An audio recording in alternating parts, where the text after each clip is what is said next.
Welcome you all. Today we will discuss about investment avenues. Before going to the topic, we will have a small discussion about savings versus investment. Meaning of investment, why we have to invest our money, and then investment avenues in India. Saving versus investment. Everyone, we are earning salary. From that salary we have to spend many expenditure, and then we are setting aside some money for a future date in a small box. It does not generate any income. That is savings. When we see about investment is taking one's savings and making money work for that person by putting that money in the financial instruments like shares, bonds, units, properties, and term deposit. Investment generate income. The income may be in the form of interest when we invest in bond, dividend when we invest in shares, rent when we invest in property. Next. Investment. Investment is the process of acquiring an asset. The asset may be any physical asset or financial asset, may be in any form. It is an investment. All the savers are not investors. But all the investors are savers. All the investment will not suitable to all the investors because it depends upon the age and the risk taking capacity. It varies from person to person. So first the investor decide his financial goals and objectives, then he have to choose the investment. Next. Why we have to invest money? It's very important. We all should save money and then invest in financial instrument. Today we are meeting various expenses, like these expenses are unavoidable.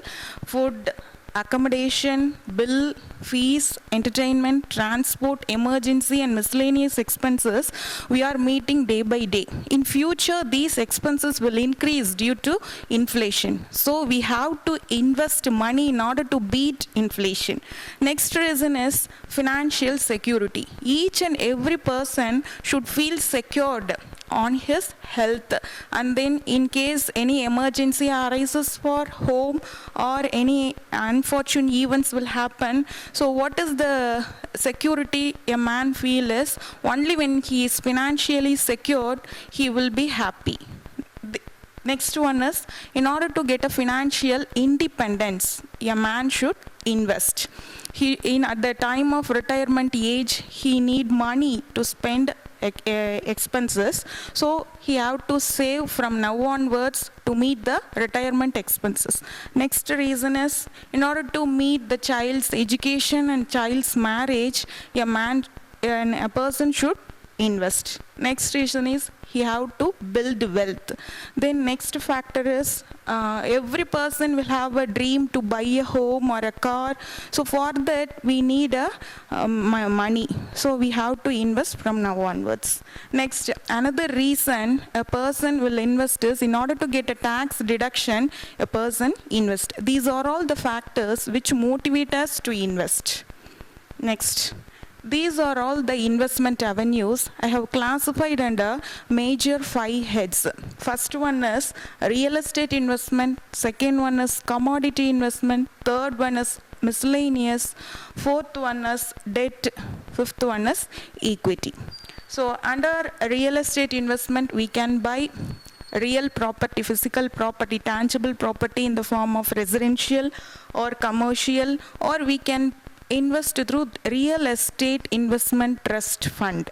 Then commodities, we can buy commodities like gold, silver, metals, agricultural products, and then art. Someone are interested in art, investment in art, antiques. And then fourth category is debt instruments. So these instruments comes under fixed deposit, post office, term deposits, and then bonds. These are all debt instrument. Next one is equity. So investment in shares, stocks is equity instrument. Let us see one by one. Real estate instrument. This instrument, real estate investment, it is a long-term, high-risk and low liquidity factor instrument. Liquidity, we all know that liquidity means easily convertible into cash within a short period of time. But this liquidity factor is very low in real estate investment. We can invest directly in apartments or residential house, or we can invest in real estate investment trust mutual fund. Next. Commodities.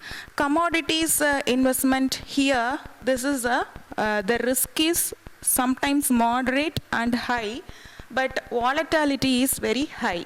So there are two exchanges, MCX and NCDEX. These two exchanges deal with commodities. So mainly bullions, agricultural products, then energy, metals, or the commodities traded in these exchanges. We can directly buy gold or gold bar, or we can invest in gold exchange trade mutual fund. Next, art. Someone have interest in investment in art. It includes coins, furnitures, weapons, paintings, which are known as patient art.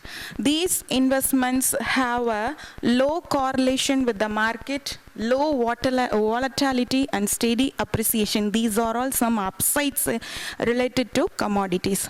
But there are some disadvantages, downsides relating to these artists.